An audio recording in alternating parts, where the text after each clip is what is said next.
हाय दोस्तों, UBPCL 2.0 channel में आपका स्वागत है। मैं आज आपको ट्रांसमिशन और डिस्ट्रीब्यूशन का फुल एनालाइज डिटेल बताऊंगा और आप लोग चैनल को छोड़ करके मत जाइए।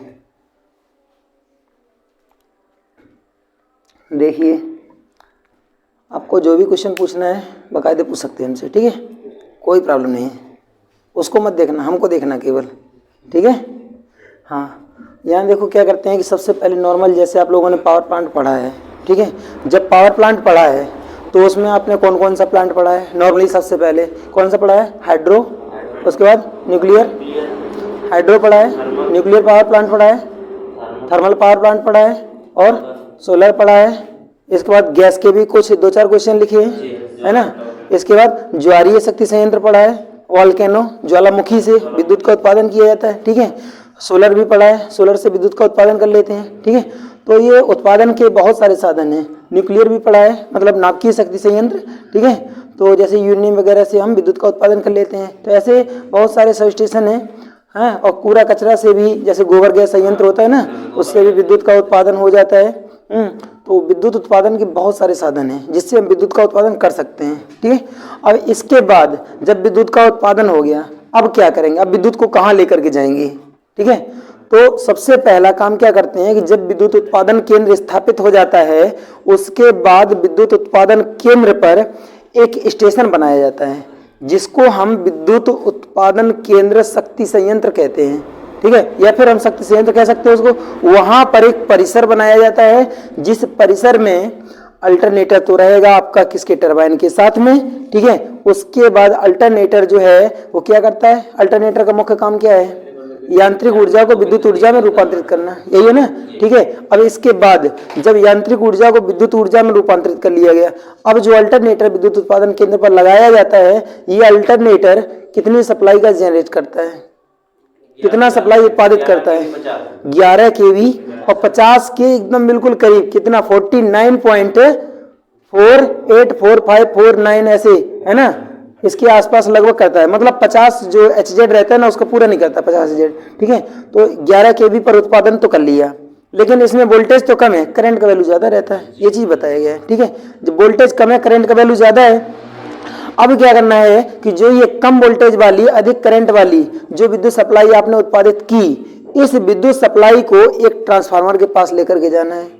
हम लेकर के किस माध्यम से जाएंगे? ट्रांसफार्मर पर। सीधे वायर तो हम खींच करके लेकर के जाएंगे नहीं, ओवरहेड वायर हम लेकर के जा नहीं पाएंगे क्योंकि अल्टरनेटर है। तो हम बाई केबल, है ना, केबल के द्वारा अल्टरनेटर से हम कहां तक लेकर के जाएंगे? ट्रांसफार्मर तक जाएंगे।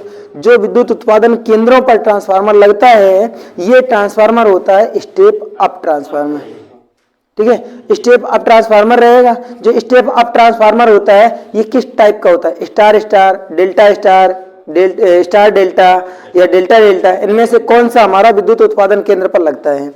नॉर्मली हम स्टार डेल्टा ट्रांसफार्मर का उपयोग विद्युत उत्पादन केंद्रों पर करते हैं। एक बार UPPCL में क्वेश्चन पूछा गया था कि जो मतलब सबसे बड़ा ट्रांसफार्मर किस स्थान पर स्थापित किया जाता है, ठीक है। यहां से लेकर के और यहां तक सभी ऑप्शन थे उसमें, मतलब कुल मिला के 4 ऑप्शन, ठीक है।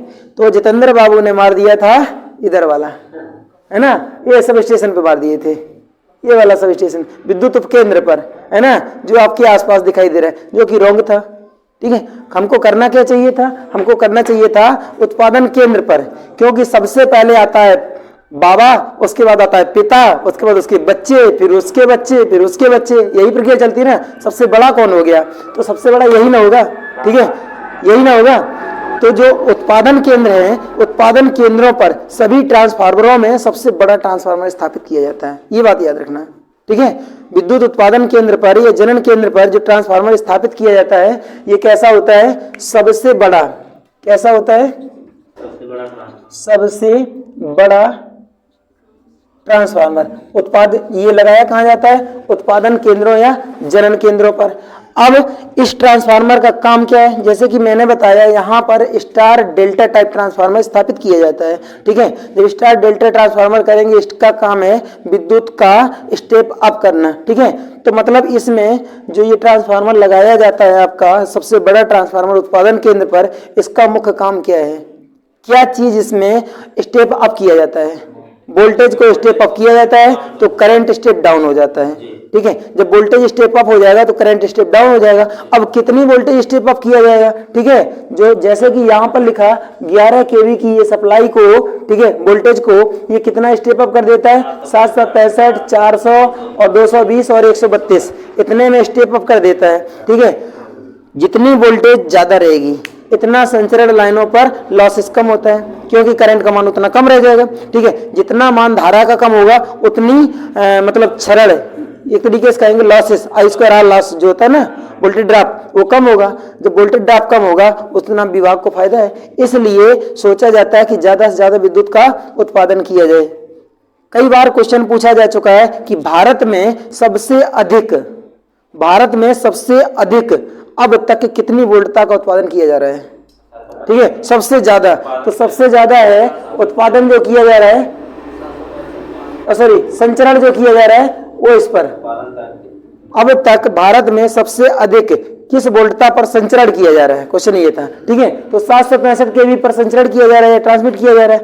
ये 765 केवी का संचरण किसके माध्यम से किया जाता है? ओवरहेड ट्रांसमिशन, है ना, टावर से लेकर के मतलब जाते हैं इसको मतलब ऊपर लेकर के जाते हैं। ठीक है, ओवरहेड ट्रांसमिशन। अब एक बार क्वेश्चन पूछा गया कि विद्युत उत्पादन में, है ना, शक्ति संयंत्रों में सबसे ज्यादा कितनी वोल्टता का उत्पादन किया जाता है ना, तो 33 केवी का भारत में पूछा जाता है। तो अब तक आपका कितना था? 11 केवी था, अब हो गया है कितना? 33। स्थान मैंने बताया था आप लोगों को, कोरवा छत्तीसगढ़। ठीक है, तो कोरवा छत्तीसगढ़ अपना स्थान का नाम भी याद रखना। अब इसके बाद जब ये स्टेप अप हो गया, ठीक है, तो जो केबल आपको कहां से? जनरेटर से, जिसको अल्टरनेटर कह रहे हैं, ये सारे नाम है इसके। ठीक है, एसी जनरेटर कह सकते हैं, अल्टरनेटर कह सकते हैं, सिंक्रोनस जनरेटर कह सकते हैं, ये सभी एक ही मशीन के काम मतलब नाम है। ठीक है, जो जनरेटर से और ट्रांसफार्मर तक, कहां तक? स्टेप अप ट्रांसफार्मर तक। ठीक है, जो केबल लगाई जाती है इस केबल का नाम है मुख्य फीडर। ठीक है, इस केबल को हम मुख्य फीडर के नाम से जानते हैं। पता चला इतना बात? ठीक है, अब आगे चलते हैं। तो अब इसमें जो रहता है ये किस प्रकार का ट्रांसफार्मर है? उच्चाई ट्रांसफार्मर, इसको हम स्टेप अप, उच्चाई और अपचाई। ठीक है, अपचाई मतलब होता है घटाना और उच्चाई मतलब होता है ऊंचाई पर जाना, ये बढ़ाना। ठीक है, तो अपना याद रखना है इसको। जो ये ट्रांसफार्मर जो है, इस ट्रांसफार्मर का काम है वोल्टता को बढ़ाना। फिर से सुनिए, ट्रांसफार्मर का मुख्य काम क्या होता है? फ्लक्स को एक समान प्रवाहित करना, प्राइमरी और सेकेंडरी दोनों में एक समान होता है, क्योंकि ट्रांसफार्मर में जो फ्लक्स होता है वो मैक्सिमम होता है और दोनों फेरों की तरफ एक समान होता है, बराबर। ठीक है, फ्लक्स का क्षरण कहाँ होता है? प्राथमिक और द्वितीयक में, दोनों में होता है, दोनों कोई नहीं होता है ना फ्लक्स का क्षरण। अब और ट्रांसफार्मर में जैसे अगर स्टेप अप ट्रांसफार्मर है तो लो वोल्टेज को हाई वोल्टेज में रूपांतरित करेगा। जब लो वोल्टेज को हाई वोल्टेज में रूपांतरित करेगा तो हाई करंट को लो करंट में रूपांतरित करेगा, है ना। तो ये मतलब व्युत्क्रम चलता है। अगर वोल्टेज ज्यादा है तो कम करेगा, कम है तो ज्यादा। स्टेप अप में कम वोल्टेज को अधिक करेगा। अब अगली बात, फ्लक्स को कैसा रखेगा? एक समान और कितना? अधिकतम रखेगा। ठीक है, पावर को क्या करता है? ट्रांसफर करता है। शब्दों के ऊपर केवल ध्यान देना, मैंने क्या कहा? पावर को, ट्रांसफार्मर पावर को क्या करता है? ट्रांसफर करता है या रूपांतरित करता है। जितना उधर इतना इधर, बराबर ही रहता है, क्योंकि एक साइड में आपकी करंट ज्यादा है तो एक साइड में वोल्टेज ज्यादा है, वो तो मैनेज हो जाएगा, बराबर हो जाएगा। ठीक है, अब इसके बाद फ्रिक्वेंसी को क्या करता है? एक समान निकाल करके ले जाता है, फ्रिक्वेंसी को नहीं बदलता है। क्वेश्चन कई बार पूछा गया है कि ट्रांसफार्मर पर फ्रिक्वेंसी का क्या प्रभाव होता है? फ्रिक्वेंसी का प्रभाव तो होता है, परंतु फ्रिक्वेंसी जो है एक समान रखता है, ये बदलता नहीं है। या फिर कभी कभी क्वेश्चन ये भी पूछा गया है कि ट्रांसफार्मर निम्न में से किसे रूपांतरित नहीं करता है ना। तो ये जो है ना आवृत्ति को रूपांतरित नहीं करता है, जैसी थी वैसी निकल जाती है, सीधे बीच में किसी की बाधा नहीं बनती है, जैसी आई वैसी निकल गई। ठीक है, अब यहां से जब आपके पास कितनी वोल्टेज सप्लाई आ गई? इतनी आ गई, बढ़ा करके तुमने कर दी कितनी? 765, 400, 220 और 132 केवी। अब क्या, अब इसका क्या करना है? अब इसको हम दूर दूर तक लेकर के जाएंगे। ठीक है, जब दूर दूर तक लेकर के जाएंगे तो सबसे पहले जो स्टेशन बनाया जाएगा, सब स्टेशन, विद्युत उपकेंद्र जो बनाया जाएगा, ठीक है, विद्युत उत्पादन केंद्र तो केवल एक होता है, उसके बाद विद्युत उपकेंद्र बहुत सारे होते हैं, है ना। एकता में अनेकता, ये इधर एकता हो गई, इसके बाद इसको बंटवारा कर दिए बहुत सारे भागों में। ठीक, अब इसके बाद जो ट्रांसफार्मर लगाया जाएगा, इस ट्रांसफार्मर को, एक क्वेश्चन और, जो शक्ति संयंत्र का जहां से उत्पादन और जहां से दी एंड आपके घर मतलब उपभोक्ता तक, ये उपभोक्ता का परिसर है, क्या लिखा गया है कहीं, ये लिखा है आवासीय परिसर। ठीक है, उपभोक्ता के परिसर तक केवल एक स्टेप अप ट्रांसफार्मर लगता है, जो कि कहां पर, उत्पादन केंद्र पर, याद रखना ये। ठीक है, बाकी हर जगह स्टेप डाउन ट्रांसफार्मर लगता है। जब ये ट्रांसफार्मर आपने स्थापित किया तो ये ट्रांसफार्मर क्या करेगा, ये आपकी जो 765 है, 400 है, 220 है, 132 केवी की जो सप्लाई है, उस सप्लाई को क्या करेगा, स्टेप डाउन करेगा। कितनी तक लेकर के जाएगा, ये 66 और 33 तक लेकर के जा सकता है। ठीक है, तो इतने तक उसने स्टेप डाउन कर दिया। अब जो आपका उत्पादन केंद्र और जो पहला ट्रांसफार्मर जो स्थापित किया गया, इसके बीच की जो सप्लाई है, इसको क्या कहा जाता है, प्राथमिक संचरण, जिसमें कितने से कितने तक वोल्टेज सप्लाई रहेगा, 765 से 132 के बीच। ठीक है, ये प्राइमरी ट्रांसमिशन है। अब एक बात और, एक यहां मामला बहुत ज्यादा गंभीर है, क्योंकि एक ऐसी वोल्टता है, ये ना तो इधर की है ना इधर की, वो दोनों में घुसी रहती है। जैसे अर्धचालक जो है ना, ये दोनों में घुसे रहते हैं, कहीं ना कहीं कुछ ना कुछ तो होता है, चाहे इंसानों में ले लो, चाहे चालकों में ले लो, चाहे किसी में ले लो, कुछ ना कुछ तो होता है। ठीक है, तो ये 66 केवी की जो वोल्टता है ना, ये प्राइमरी संचरण में भी है और द्वितीयक संचरण में भी है। ठीक है, ये 66 केवी की वोल्टेज आपको यहां भी कभी कभी देखने के लिए मिल जाएगी। ठीक है, तो ये दोनों तरफ है, यही एक ऐसी वोल्टेज है जो कि दोनों तरफ है, याद रखना। ठीक है, दूसरी बात, 66 केवी की जो सप्लाई होती है, ठीक है, 66 केवी की जो संचरण लाइन है, इसकी दूरी भी, इस संचरण लाइन की दूरी भी इतनी ही है जितनी इसकी वोल्टता है। ठीक है, याद रखना, ये 66 किलोमीटर तक लंबाई की लाइनें भी बनाई जाती हैं, मतलब अधिकतम इतनी दूरी तक, इससे कम रहती हैं, ज्यादा नहीं हो सकती हैं। ये समान एक मतलब थिंकिंग बेस मान लीजिए, एक तरीके से इसको सोच करके भी मार सकते हैं। अगर पूछ दिया गया कभी कि 66 केवी की लाइन अधिकतम कितनी लंबाई की बनाई जा सकती है, तो जितना वोल्टेज उतना ही किलोमीटर। ठीक है, याद रहेगा ना, लिख सकते हैं, नोट कर लीजिए, 66 केवी की लाइन 66 किलोमीटर लंबी बनाई जा सकती है। 66 केवी की लाइन 66 किलोमीटर लंबाई की बनाई जा सकती है। 66 केवी की लाइन 66 किलोमीटर लंबाई तक की बनाई जा सकती हैं।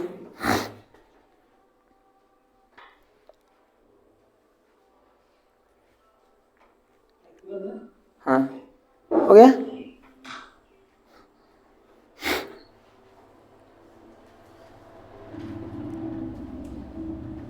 ये एक तरीके से कह सकते हैं, ये एक कॉमन क्वेश्चन है जो प्राइमरी ट्रांसमिशन और द्वितीयक ट्रांसमिशन, मतलब प्राथमिक संचरण और द्वितीयक संचरण दोनों के अंतर्गत आता है। अब कुछ क्वेश्चन और जिसके ऊपर विशेष ध्यान से इधर देख सकते हैं कि प्राथमिक संचरण के अंतर्गत कौन कौन सी वोल्टेज आती है। तो जरा देखिए, जरा यहां से मैंने ये जो है ना, यहां से ट्रांसफार्मर के बीच में से मारा है, तो ये लाइन जो है, ये यहां से क्या हुआ, स्टेप अप हुआ और ये यहां तक आई ट्रांसफार्मर के बीचों बीच। तो ये लाइन जो है, इस लाइन को हम क्या कहेंगे, प्राथमिक संचरण लाइन कहेंगे। तो वोल्टेज कितनी हुई, ये इधर है, ये इधर, मतलब यही वोल्टेज है ना यहाँ भी। ठीक है, तो प्राथमिक संचरण के अंतर्गत कौन कौन सी वोल्टेज आती है, 765, 400, 220, 132 और 66 केवी। ये किसके अंतर्गत आती है, प्राथमिक संचरण के अंतर्गत। ठीक है, अब इसके बाद जब ये ट्रांसफार्मर आपने लगाया, ये ट्रांसफार्मर क्या कार्य करेगा, स्टेप डाउन का ट्रांसफार्मर, स्टेप डाउन का कार्य करेगा। प्राथमिक संचरण के बाद आता है आपका द्वितीयक संचरण, सेकेंडरी ट्रांसमिशन। ठीक है, जब सेकेंडरी ट्रांसमिशन आएगा तो ये क्या करेगा, ये अगर आपकी 66 इधर नहीं है तो 66 इस साइड में आ जाएगी, मतलब ये प्राइमरी साइड नहीं है तो सेकेंडरी साइड हो जाएगी, समझ रहे हैं ना। ठीक है, ये 66 दोनों में कॉमन है, इसलिए 66 हम इस साइड में भी ले लेंगे, ये 66 केवी।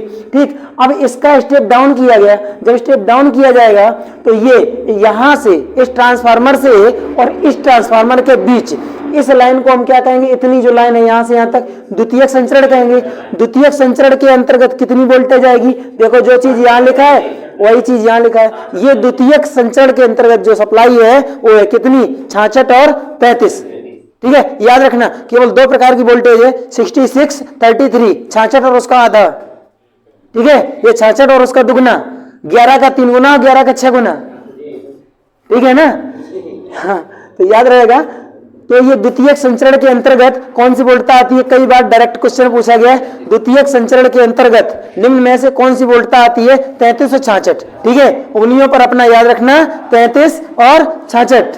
ठीक है, मतलब 33 और 66 दोनों हो गई। ठीक, तो ये आती है किसके अंतर्गत? द्वितीयक संचरण के अंतर्गत। अब ये ट्रांसफार्मर स्टेप डाउन किया, इसके बाद आपका 33 या 66 केवी की वोल्टेज आपको प्राप्त हो गई। ठीक है, अब इसके बाद नंबर आता है किसका? फिर से स्टेप डाउन करने का। समझ रहे हैं ना? जब फिर से पुनः स्टेप डाउन करेंगे सेकेंडरी ट्रांसमिशन के बाद, जब फिर से अगर स्टेप डाउन कर दिया गया एक बार, तो वो हो जाता है प्राइमरी डिस्ट्रीब्यूशन। सबसे पहले प्राइमरी आता है, फिर सेकेंडरी आता है, फिर प्राइमरी आता है, फिर सेकेंडरी आता है। ठीक है, पहले 1 फिर 2 फिर 1 फिर 2। ये देखो, प्राथमिक द्वितीयक, प्राथमिक द्वितीयक, है ना? पहले प्राइमरी संचरण, फिर प्राइमरी द्वितीयक संचरण, फिर प्राइमरी वितरण। ठीक है, तो अब आया प्राइमरी डिस्ट्रीब्यूशन। ठीक है, प्राथमिक वितरण पर। जो प्राथमिक वितरण है, इस प्राथमिक वितरण के अंतर्गत कौन कौन सी वोल्टेज आएगी? केवल 11 केवी। और इसके साथ साथ में कुछ वोल्टेज और हैं जो कि मैंने यहाँ पर नहीं लिखी है, मैं बताता हूँ, यहीं पर लिख दे रहे हैं, आप लोग भी अपना नोट कर सकते हैं। ठीक है, यहाँ पर हम लिख सकते हैं 11 केवी के साथ साथ में रहता है 6.6 केवी। ठीक है, 3.3 केवी और 1.1 केवी। बस इतनी जो है ये सभी के सभी वोल्टताएं आती हैं किसके अंतर्गत? प्राथमिक वितरण के अंतर्गत। नोट करो, नोट कर लीजिए।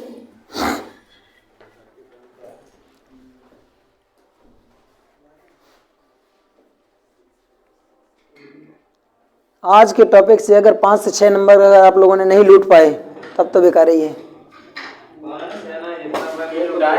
किसी भी यूपीपीसीएल के पेपर को उठा करके देख लेना, आपको कम से कम 4-5 नंबर तो निश्चित रूप से मिल जाएगा, चाहे जैसा पेपर हो। ऐसा क्यों करते हैं? डायरेक्ट वहीं जनरेटर ले जाकर डायरेक्ट लास्ट में ट्रांसफार्मर लगाएं। हाँ, इसमें करंट कितनी ज्यादा है उसके ऊपर विचार नहीं करेंगे भाई साहब। हाँ, करंट ज्यादा है, मतलब स्टेप अप कर लिए 765 में लाए ना। हाँ, वहाँ लाए डायरेक्ट 132 में कन्वर्ट नहीं कर सकते। 765 से 132 में हाँ कन्वर्ट हो जाता है। 132 से डायरेक्ट भी कर सकते हैं, वहां से बहुत सारी लाइनें निकाली जाती हैं। ये देखो, हमें एडवांस एक्स्ट्रा लाइन एक इधर गई, एक इधर गई, एक्स्ट्रा लाइन निकाली गई है ना, ये तो हम कन्वर्ट कर सकते हैं ना। ये एक्स्ट्रा लाइन, अतिरिक्त लाइनें निकाली गई हैं, एक ये मेन लाइन चली गई, इसके बाद ये अतिरिक्त लाइनें गई हैं अलग अलग स्थानों के लिए, हम कन्वर्ट कर सकते हैं। यहाँ पर हम स्टेप अप डायरेक्ट किए 765 पर, फिर यहाँ 765 से डायरेक्ट ही हम डायरेक्ट जो है ना 765 से हम 220 पर या 132 पर आ सकते हैं। समझ रहे ना? 132 पर 132 केवी के बाद हम लोग डायरेक्ट 33 पर आ सकते हैं, और 33 के बाद ठीक है 66 की जरूरत भी बीच में नहीं पड़ेगी। 33 पर आने के बाद डायरेक्ट ही हम 415 पर आ जाते हैं। 33 बाई 415 ट्रांसफार्मर लगा है सब स्टेशन पर, चाहे जब देख लेना जाके। समझ रहे ना? हम डायरेक्ट आ सकते हैं। जब 415 वोल्टेज आपको मिल गई तो सिंगल फेज हम ले लेंगे ना, 230 तो आराम, 240 तो आराम से मिल जाएगी। समझ रहे हैं? 33 से डायरेक्ट ही हम कन्वर्ट कर सकते हैं। सब स्टेशन पर ट्रांसफार्मर लगता है, सब स्टेशन परिसर में जो ग्राउंड रहता है ना, वहां पर जितने आवासी होते हैं, जो यूपीपीसीएल में या उत्पादन केंद्र पर जो लोग रहते हैं, वहां पर आवास जो होता है उनके लिए और परिसर के लिए जो सप्लाई प्रदान होती है वो 33 बाई कितना 415 या 415 या 240 की वोल्टेज डायरेक्ट प्रदान होती है। 33 केवी के ट्रांसफार्मर से डायरेक्ट ही वो कन्वर्ट कर देता है। 33 से आपको 11 केवी में कन्वर्ट करने की वहां जरूरत नहीं पड़ती है। कहाँ बहुत बड़ा होता है? नॉर्मली होता है यार, अगर हाथ से दिखाएंगे तो लगभग इतना बड़ा होता है, इतना बड़ा बस। वो तो वोल्टेज के लोड के आधार पर रहता है ना, ट्रांसफार्मर कितने केवीए का लगाना है, लोड के आधार पर रहता है ना, केवीए क्षमता। जो लोड कम है तो केवीए क्षमता कम है। चलिए इधर आते हैं। ठीक है, तो ये प्राथमिक वितरण के अंतर्गत कितनी वोल्टेज आती है, याद रहेगा आप लोगों को। प्राथमिक वितरण के अंतर्गत 11 केवी। ठीक है, यहाँ देखो 11 जैसा लिखा है, ये 11 केवी है, ये 1100 वोल्ट है। अगर हम 1000 का मल्टीप्लाई करेंगे 1100 हो जाएगा। ठीक है, 11 केवी 6600 3300 और 1100 है ना, ये 11000 है। 11000 6600 3300 और 1100 ऐसे कह सकते हैं, या 11 केवी 6.6 केवी 3.3 केवी 1.1 केवी। इतनी जो वोल्टेज है ये किसके अंतर्गत आती है, ये प्राथमिक वितरण के अंतर्गत आती है। ठीक है, और यहाँ पर ट्रांसफार्मर कौन सा लगाया गया था जो आपको 33 और 66 को कन्वर्ट किया किसमें, 11 और इससे कम की वोल्टेज में। ठीक है, इसको हम क्या कहेंगे, स्टेप डाउन ट्रांसफार्मर। मैंने बताया कि केवल विद्युत उत्पादन पर स्टेप अप ट्रांसफार्मर लगता है, बाकी हर जगह स्टेप डाउन ट्रांसफार्मर लगता है। चलिए अब इधर देखिए, अब इसके बाद जो ट्रांसफार्मर लगा, अब हम लोग आ गए कहां पर, अपने गांव में। अपने गांव में आ गए, घर में अभी नहीं है, अपने गांव में आ गए। ठीक है। जो गांव में आपके घर के अगल बगल सबसे पास में जो ट्रांसफार्मर लगा है, समझ रहे, जो गांव में आपके घर के अगल बगल जो पास में जो ट्रांसफार्मर लगा है, ठीक है, उस ट्रांसफार्मर जो ट्रांसफार्मर लगाया गया था उस ट्रांसफार्मर को हम स्टेप डाउन ट्रांसफार्मर कहते हैं और उस ट्रांसफार्मर को 2 स्थानों पर रखा जाता है। स्थान का नाम क्या बता सकते हैं आप लोग? नहीं, एक फाउंडेशन जमीन पर फर्श बना करके उसके ऊपर रख दिया जाता है, उसको कहते हैं हम कौन सा, भूमिगत सॉरी फाउंडेशन टाइप सबस्टेशन, है ना, फाउंडेशन टाइप सबस्टेशन, ठीक है। या और जो खंबे के ऊपर जो ट्रांसफार्मर रखा जाता है उसको हम पोल माउंटेड सबस्टेशन कहते हैं। मतलब माउंटेड मतलब होता है बनाना, ठीक है। तो खंबे के ऊपर जो पूरा विद्युत उपग्रह बना दिया गया, जो हम गांव देहात में जो रहते हैं तो बगल में क्या रहता है, एक गांव में कभी कभी एक रहता है तो कभी 2-3-4 ट्रांसफार्मर लगे रहते हैं, तो खंबे के ऊपर पूरा सिस्टम लगा दिया जाता है, समझ रहे हैं ना। उसी के ऊपर आपका क्या रहता है, टीपीएमओ स्विच रहता है, फ्यूज यूनिट रहता है, ट्रांसफार्मर रहता है, ट्रांसफार्मर के बाद फिर अगला फ्यूज यूनिट रहता है, जंक्शन बॉक्स रहता है, सब कुछ उसी पे लगा रहता है पूरा, समझ रहे। तो खंबे के ऊपर पूरा बना दिया गया जो सब स्टेशन, उसको पोल माउंटेड सब स्टेशन कहा जाता है, ठीक है। देखने के लिए हमारे पास शायद इसमें चिपका होगा, एक हम फाड़ करके चिपकाए थे किसी जमाने में, आज भी हमारे पास होगा शायद, नहीं है, अंदर रखी है बुक, ड्राइंग की बुक में हम लगाए हैं पूरा पोल माउंटेड सब स्टेशन, ठीक है। अरे देख तो रहे हैं सब लोग, गांव की जो गांव के बाहर लगाया जाता है, ठीक है, तो कभी कभी गांव के 2-4 ट्रांसफार्मर लगाए जाते हैं, वहां से अब यहां तक हम गांव तक आ गए। अब यहां से जो सप्लाई गांव के अंदर एंट्री करेगी, ठीक है, अब गांव के अंदर जो एंट्री करेगी सप्लाई, ठीक है, इस सप्लाई को जो गांव के बाहर जो ट्रांसफार्मर लगाया गया है वो होता है स्टेप डाउन ट्रांसफार्मर, और स्टेप डाउन ट्रांसफार्मर होता है कैसा, स्टेप डाउन ट्रांसफार्मर होता है डेल्टा टू स्टार, ठीक है। ये ट्रांसफार्मर कैसा होता है, डेल्टा से स्टार, बना लीजिए वहीं पर। और इधर मैंने क्या बताया था, ये जो ट्रांसफार्मर है ये कैसा होता है, स्टार टू डेल्टा, हम बीच वाले भी बता दे रहे हैं, पहले लिख लो इसको, ठीक है। अब इस साइड में डेल्टा टू स्टार, ये यहां पर ऐसा ट्रांसफार्मर क्यों लगाया गया, अब मैं बता दूं। 2 या 3 बुकें ऐसी, मतलब कई सारी बुकें ऐसी हैं कि जिसमें ये उल्टा दिया है, और भैया जब उल्टा पढ़ोगे तो सीधा कैसे मार पाओगे जाकर के। पॉलीटेक्निक में जो किताबें चल रही हैं उनमें से लगभग 80% की बुकें ऐसी हैं कि जिसमें ये ट्रांसफार्मर जो गांव के बाहर लगने वाला जो डिस्ट्रीब्यूशन ट्रांसफार्मर है उस पर डायरेक्ट यही दिया है कि स्टार डेल्टा ट्रांसफार्मर लगाया जाता है। अब हमको जरा ये बताइए, जब हम सेकेंडरी में डेल्टा रखेंगे तो न्यूट्रल कहां से लाएंगे, आसमान से? न्यूट्रल की जरूरत पड़ती है ना हम लोगों को, क्योंकि हमको सिंगल फेज की सप्लाई चाहिए, किसी को 3 फेज 4 वायर की सप्लाई चाहिए, जैसे आटा चक्किया चलाना है तो उनको उजाला भी चाहिए ना, तो प्रकाश चाहिए तो न्यूट्रल चाहिए, और चक्किया चलाना है तो 3 फेज का मोटर के लिए 3 फेज की सप्लाई चाहिए, तो 4 वायर चाहिए। जब हम स्टार टू डेल्टा लगाएंगे, ठीक है, तो न्यूट्रल कहां से लाएंगे? ऐसा एक नहीं, नवभारत प्रकाशन है और भी कई प्रकाशन की जो बुकें हैं, एशियन की भी है, नवभारत की भी है, उनमें सभी में ऐसे लिखा है, ठीक है। इसी चक्कर में हमारा एक बार 2015 के पेपर में हमारा क्वेश्चन गलत हुआ था, यही क्वेश्चन डायरेक्ट ही आया था, जो डिस्ट्रीब्यूशन ट्रांसफार्मर होता है कि डिस्ट्रीब्यूशन ट्रांसफार्मर मतलब किस प्रकार का होता है, समझे। तो डिस्ट्रीब्यूशन ट्रांसफार्मर जो होता है डेल्टा स्टार टाइप होता है, इसको हमेशा याद रखना है। स्टार इस साइड में क्यों किया जाता है, क्योंकि इस साइड में हमारा घर है, ठीक है, और घर में हमको लैंप जलाना है ना, मिक्सी चलानी है और बहुत सारे आइटम, फ्रिज कूलर ये सब चलाना है, तो एक फेज एक न्यूट्रल की जरूरत है। तो जब हम इस साइड में अगर स्टार नहीं रखेंगे तो हमको न्यूट्रल कहां से मिलेगा? डेल्टा में कहां से न्यूट्रल निकालोगे भैया? डेल्टा में हमको न्यूट्रल निकाल करके दिखाइए जरा। इस प्रकार से ये डेल्टा बनता है, इस प्रकार से ये डेल्टा रेजिस्टेंस में मैंने बना दिया, ये कुंडली में हो गया, ठीक है। इसमें जब ये इस हिसाब से रहेगा, अब हमको जरा बताइए ये न्यूट्रल कहां पर निकल रहा है तुम्हारा? नहीं निकलेगा ना, संभव नहीं है, ठीक है। तो यहाँ पर ट्रांसफार्मर कौन सा लगाया जाएगा? हमेशा, ठीक है, डिस्ट्रीब्यूशन जो वितरण ट्रांसफार्मर होता है ये हमेशा डेल्टा स्टार टाइप होता है, क्योंकि हमको न्यूट्रल की जरूरत है ना, ठीक है। तो यहाँ पर डेल्टा स्टार टाइप ट्रांसफार्मर लगाएंगे। अब ये स्टेप डाउन कर दिया, ये वोल्टेज 11,000 वोल्टेज से हम लोगों ने कितना कन्वर्ट कर लिया? 415 फेज टू फेज, ठीक है, और 240 फेज टू न्यूट्रल, ठीक है। इस सप्लाई को लेकर के गए हम कहा? अपने घर के दरवाजे पर जो लगा है पोल खंबा जो लगा हुआ है, ठीक है, ये पोल खंबा लगा है। ये खंबा कैसा हो सकता है? ट्यूबुलर पोल हो सकता है, पाइप वाला, है ना, या आरसीसी पोल हो सकता है। आरसीसी का पूरा नाम क्या होता है? रीइंफोर्स्ड सीमेंट कंक्रीट पोल, ठीक है, रीइंफोर्स्ड सीमेंट कंक्रीट पोल, ठीक है, या प्रबलित कहते हैं, ठीक है, प्रबलित सीमेंट कंक्रीट पोल। ऐसे या पीसीसी लिखा है तो प्री रीइंफोर्स हो जाएगा, है ना, सीमेंट कंक्रीट पोल, ठीक है। इसके स्थान पर जो आरसीसी वाले खंबे होते हैं जनरली वही दोनों दिखने में एक जैसे होते हैं, है ना, दोनों दिखने में एक जैसे होते हैं। और ये ट्यूबुलर पोल जो होता है ना, ये कैसा होता है, पाइप जैसा होता है, नीचे थोड़ा सा मोटा, उसके बाद फिर पतला, फिर पतला, 3 स्टेप में होता है, याद रखना है इसको, 3 स्टेप में होता है, नीचे सबसे मोटा, फिर उससे कम, फिर उससे कम।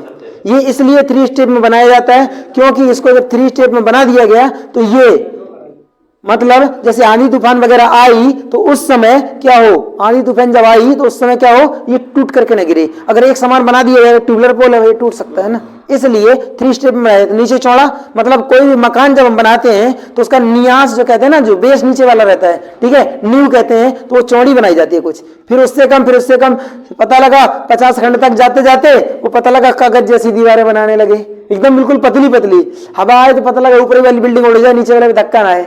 अगर एक समान पूरा बना दिए, पता लगा ऊपर वाली तो ऊपर ही रहेगी, नीचे वाली गायब, पूरा बिल्डिंग ध्वस्त, ठीक है। तो कुछ ऐसा भी हो जाता है, जैसे टावर वगैरह जब भी बनाया जाता है तो उसका बेस जो है ना थोड़ा सा चौड़ा बनाया जाता है, ठीक। तो ये जो आप अपने घर के पास वाले खंबे के पास आ गए, ठीक है, इधर जो ये डिस्ट्रीब्यूशन ट्रांसफार्मर ने स्टेप डाउन करके कितना किया, सप्लाई कितना कर दिया, 415 या 240। ये रहता है आपका 3 फेज का सप्लाई, ठीक है, वायर रहता है 4 वायर, ठीक है, और ये रहता है सिंगल फेज का सप्लाई, वायर की संख्या रहती है 2, इसमें एक रहता है फेज, ठीक है, एक रहता है आपका फेज, ठीक है, और एक रहता है न्यूट्रल, एक फेज एक न्यूट्रल। इसमें फेज का रंग कैसा रखेंगे, फेज का रंग रेड, न्यूट्रल का रंग काला, अर्थ हरा, ये रहता है ना, ठीक। अब यहां तक जब हम आ गए, यहां तक आ गए अपने गांव घर के पास, वहां से अब नंबर आया किसका, केबल का, ठीक है, वहां से केबल खींचे और सीधे लेकर के गए कहां पर, अपने घर के पास में, घर के दीवार के ऊपर जो ऊर्जा मापी एनर्जी मीटर जो लगाया गया वहां पर। अब हमको जरा ये बताइए, इस पूरे तंत्र में सबसे छोटा भाग कौन सा है, सबसे छोटा भाग कौन सा है पूरे तंत्र में, घर के पास में लगा ट्रांसफार्मर सबसे छोटा होता नो, पूरे तंत्र में सबसे छोटा भाग ये होता है सर्विस लाइन, ठीक है। कभी कभी तो ये ऐसा होता है ना, घर के जैसे ये तुम्हारा घर है, यहीं बगल में कोना है, यहीं पर खंबा लगा है ना, ठीक है, वहीं से इतनी बड़ी लाइन फंसाए और वहीं नीचे मीटर लगा दिए, बस काम हो गया। दूसरी बात, जो अब इधर देख लीजिए, एक हिसाब किताब तो आपका हो गया नीचे वाला, ठीक है। ये इस साइड में जो आपका ये गांव के पास में जो गांव के मुख पर, या मतलब कह सकते हैं कि गांव के बाहर जो ट्रांसफार्मर लगाया गया है, वहां से आपके घर के पास तक जो खंबा लगाया गया है, इस खंबे पर जो लाइन जा रही है, ओवरहेड लाइन, ये लाइन जो होती है, ये लाइन आपकी केबल टाइप भी होती है। कौन सी केबल होती है, ABC इसको कहते हैं, ठीक है, याद रखना, ये केबल भी होती है ABC। पूरा नाम बताएंगे, नो, देखो जरा,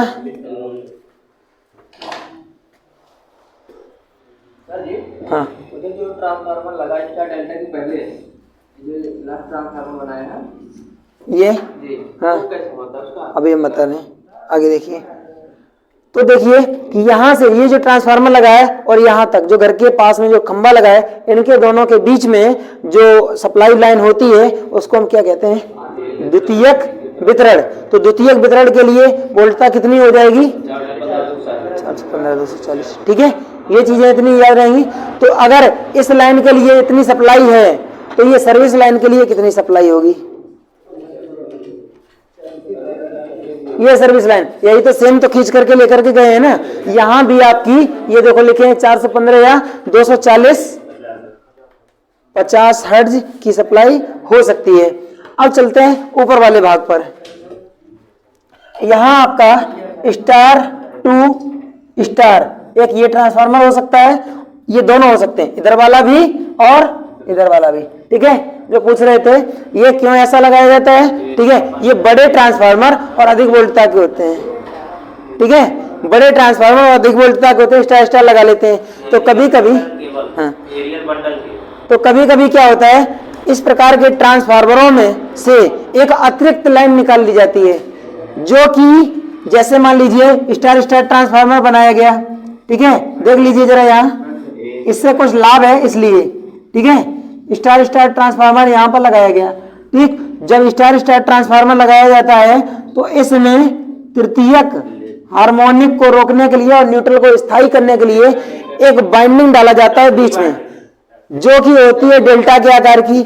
इसका नाम होता है टर्सरी बाइंडिंग या टर्सरी कुंडलन, ठीक है। ये टर्सरी कुंडलन होता है, यहां से हम एक अतिरिक्त लाइन निकाल सकते हैं, ठीक है, जो कि मुफ्त में सप्लाई मिल जाती है इसकी, ठीक है। इसलिए यहां पर जो है ये बीच वाले सेक्शन में हम स्टार स्टार ट्रांसफार्मर का यूज कर लेते हैं, ठीक है। इससे लाभ क्या है? इससे अतिरिक्त लाइन हमको प्राप्त हो जाएगी। एक लाइन हम अतिरिक्त बना सकते हैं जिसका विभाग को फायदा है। फ्लक्स तो गुजर ही रहा है यार, रास्ते में तुम जा रहे हो भैया, खाली अकेले बाइक पर जा रहे हो, हमको भी बिठा लो, तुम्हारा क्या घिस जाएगा, हमारा तो काम चल जाएगा। वही हिसाब किताब है ना, हम लोग जा रहे हैं, हमको भी बिठा लो, लेकर के चले चलो, तो वही तो हिसाब किताब है। इधर से सप्लाई तो गुजरी रही है, काम तो वैसे भी हो रहा है पूरा पूरा। एक बाइंडिंग और वहीं बगल में छोटी सी रख दी है, वहां से एक अतिरिक्त सप्लाई निकल जाएगी। फायदा किसको हुआ, तुमको या उसको, विभाग को। तुमको कहां से फायदा होगा, तुम तो बाइक से जा रहे हो, फायदा हुआ ना। वो जब उतरेगा तुमको कुछ दाम दक्षिणा देगा ना, कुछ नहीं देगा तो आशीर्वाद देगा, आशीर्वाद तो देगा, उसी से कल्याण हो जाएगा यूपीपीसीएल में, ठीक है। अब आगे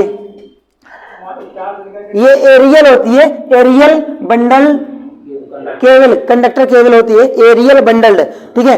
केबल ये जो होती है ये कैसी होती है, एक इसमें मतलब जीआई का वायर होता है सीधे, और उसके ऊपर केबल को लपेट दिया जाता है ना, केबल को लपेट दिया जाता है। उसमें केबल में दो चालक रहते हैं, एक फेज का एक न्यूट्रल का, ठीक है। और जो जीआई वायर होता है, कभी कभी हम एसीएसआर कंडक्टर ही सीधे सीधे खींच करके उसी में लपेट करके बांध देते हैं, क्योंकि ये केबल सीधी बनी रहे।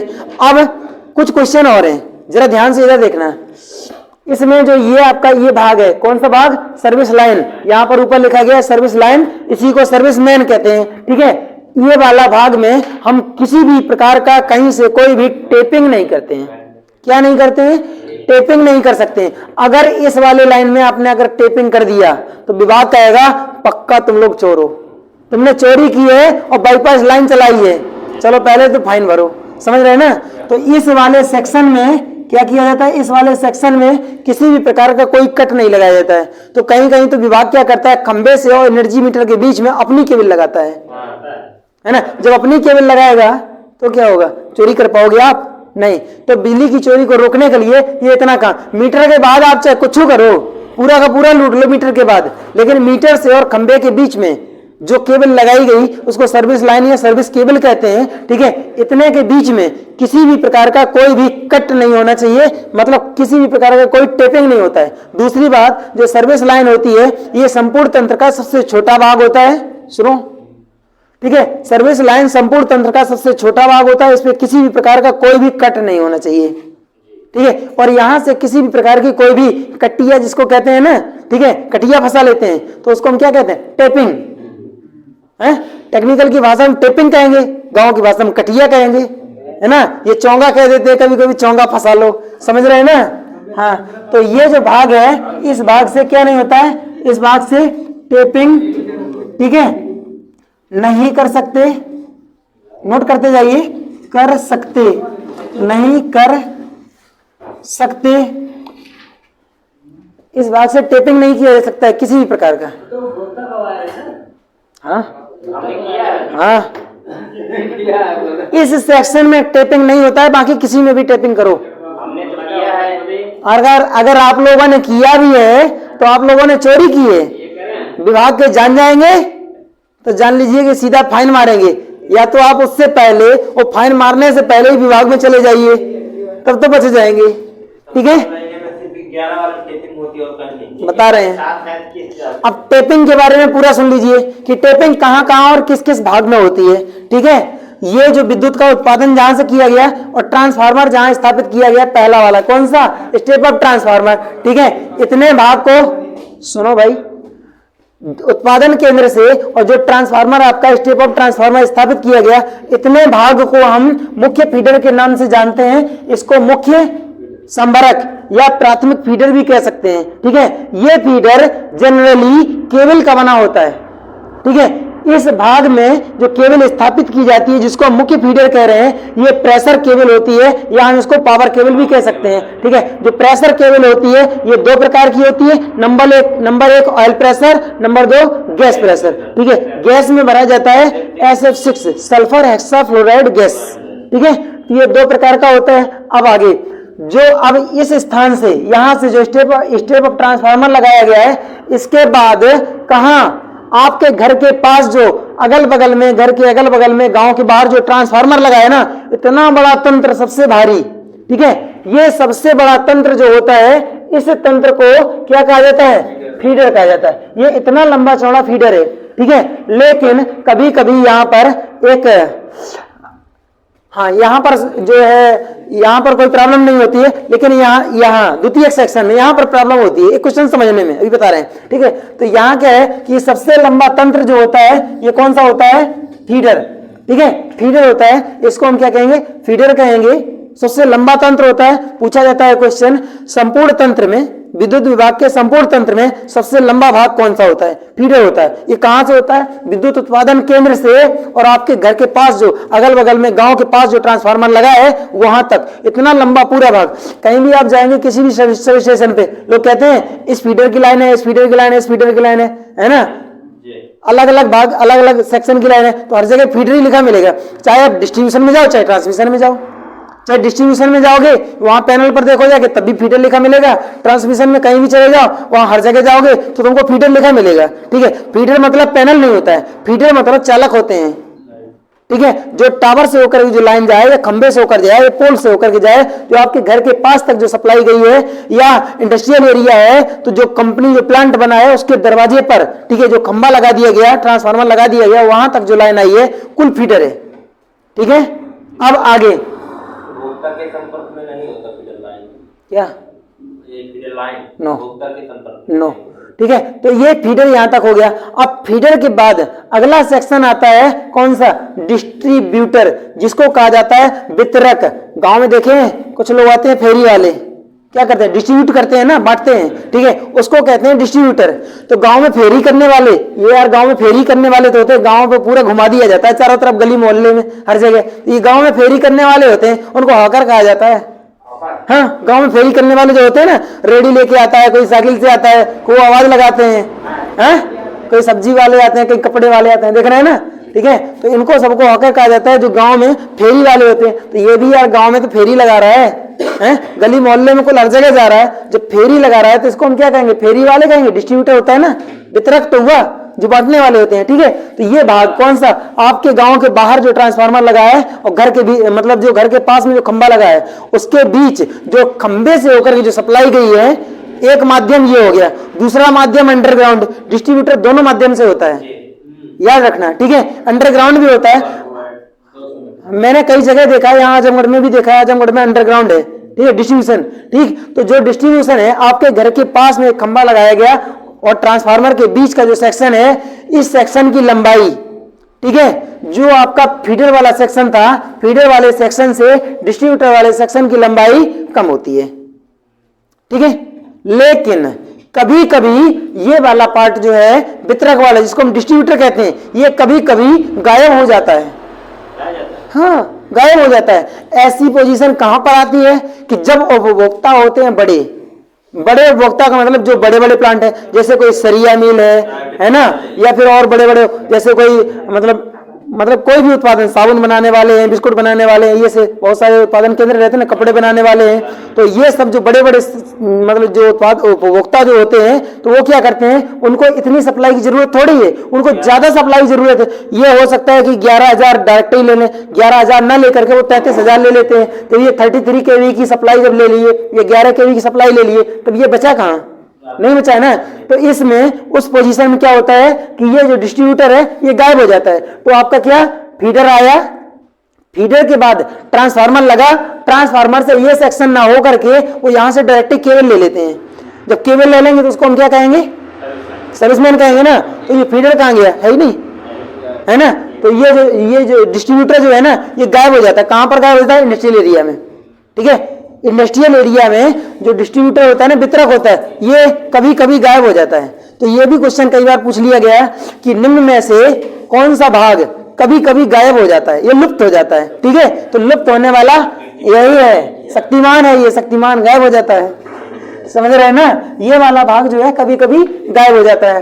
अब शक्तिमान तो है ही, शक्तिमान तो गायब हो जाता था ना, ऐसे ये भी शक्ति है ही यहाँ, और ये गायब हो जाता था अपने आप। ऐसे ये भी कभी कभी इंडस्ट्रियल एरिया में गायब हो जाता है, समझ रहे। ठीक, लेकिन ग्रामीण क्षेत्र में, आवासीय परिसर में, ठीक है, इनमें सभी में इसका रहना बहुत जरूरी है।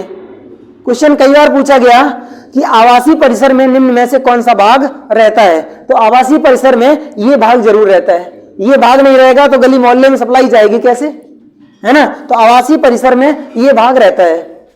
निम्न में से कौन सा भाग घनी बस्तियों से होकर के गुजरता है? ठीक है, मुख्य फीडर, फीडर, डिस्ट्रीब्यूटर, सर्विसमैन, घनी बस्तियों से होकर के गुजरता है। ये डिस्ट्रीब्यूटर मैंने बताया ना, वही बेचने वाला, बांटने वाला।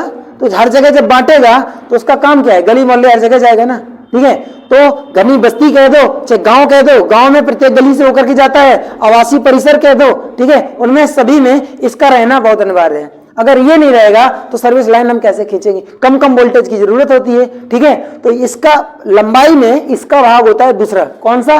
डिस्ट्रीब्यूटर का। सबसे लंबा भाग ये, यहां पर नोट करिए, सबसे लंबा भाग। ठीक है, सबसे लंबा भाग। ठीक है, ये लंबाई में दूसरे नंबर पर है ना, ये लंबाई में किस नंबर पर है? सेकंड नंबर पर। ठीक है, और इसी के नीचे ऑब्लिक करके लिख लेना, ये कभी कभी लुप्त हो जाता है, गायब हो जाता है। ये कभी कभी, ये कभी कभी लुप्त हो जाता है। ठीक है, कौन सा? डिस्ट्रीब्यूटर वाला जो पोर्शन है ये कभी कभी गायब हो जाता है। अब आगे हो गया। अब यहां पर आप लोग लिख सकते हैं, जो सर्विस लाइन होती है ना, ये कभी गायब नहीं होता है, ये हमेशा रहता है। सुनो, सर्विस लाइन जो होता है ये हमेशा रहता है। ठीक है, सर्विस लाइन का संबंध किसके किसके बीच होता है? सर्विस लाइन का संबंध सदैव जो होता है किसके किसके बीच? ये डिस्ट्रीब्यूटर यहां तक आया, ये डिस्ट्रीब्यूटर यहां तक आया है ना, और ये कौन सा हो गया भाग? मीटर। तो डीएम के बीच होता है इसका संबंध। जब डी विलुप्त हो जाएगा, ठीक है, तो यहां पर तुम्हारा ये कौन सा रहेगा? फीडर है ना। ठीक है, फीडर तो एफएम के बीच हो जाएगा, समझ रहे हैं ना। तो डीएम एफएम तो बजाते हैं। ठीक है, तो याद रखना है इसका संबंध किसके किसके बीच होता है? डी और एम के बीच। किसका संबंध होता है? सर्विसमैन का। याद रहेगा, डी एम, दो अक्षर केवल। डी मतलब डिस्ट्रीब्यूटर, एम मतलब मीटर। उपभोक्ता के परिसर में, उपभोक्ता के घर में जो मीटर लगा है, उस मीटर और डिस्ट्रीब्यूटर, इन दोनों के बीच का भाग क्या कहलाता है? ठीक है, सर्विसमैन। सर्विसमैन किसे जोड़ता है? सर्विसमैन जोड़ता है डिस्ट्रीब्यूटर को, मतलब वितरक को, और किसको? मीटर के बीच। या उपभोक्ता को किससे जोड़ता है? वितरक से। सर्विसमैन उपभोक्ता को वितरक से जोड़ता है। ठीक है, जो वितरक होता है ये किसे जोड़ता है? वितरक किसे जोड़ता है? सर्विसमैन को और फीडर को। ठीक है, फीडर किसे जोड़ता है? डिस्ट्रीब्यूटर को और मुख्य फीडर को। मुख्य फीडर किसे जोड़ता है? फीडर और जेनरेटर को। हो गया, पता चला हर चीज, कंफर्म हुआ। भारत में कितने एमबीए का ट्रांसफार्मर अभी तक है जनरेशन? 1000 एमबीए का। भारत में सबसे बड़ा ट्रांसफार्मर का जो बनाया गया है, जो डिजाइन किया गया है, मेकिंग किया गया है, सबसे बड़ा भारत में 1000 एमबीए का ट्रांसफार्मर, और ये बनाया गया है BHEL के द्वारा, भारत हैवी इलेक्ट्रिकल्स लिमिटेड के द्वारा इसको बनाया गया है। नोट कर सकते हैं, भारत में अब तक का सबसे बड़ा ट्रांसफार्मर, लिख लो, बहुत काम की चीज है। भारत में सबसे बड़ा ट्रांसफार्मर, सबसे बड़ा ट्रांसफार्मर जो होता है 1000 MVA का है, और इसको बनाया है किसने? BHEL, जो कि एक महारत्न कंपनी है, ठीक है। और ये बड़े से बड़े ट्रांसफार्मर का डिजाइन करने वाली जो कंपनी है वो कहाँ की है? हरिद्वार की भेल है, ठीक है। हरिद्वार रानीपुर में, हरिद्वार में है ये, इसी साइड में एकदम किनारे पर। जब एंट्री करेंगे तो पहले मिलता है। तो इस प्रकार से ये आप लोगों का जो है ये पूरा हुआ कौन सा? विद्युत उत्पादन, जनन, संचरण, वितरण का एक रेखीय आरेख। इससे 50 क्वेश्चन बनते हैं, ठीक है। Thank you for my watching. अगर वीडियो अच्छा लगे तो लाइक, सब्सक्राइब, शेयर जरूर करें।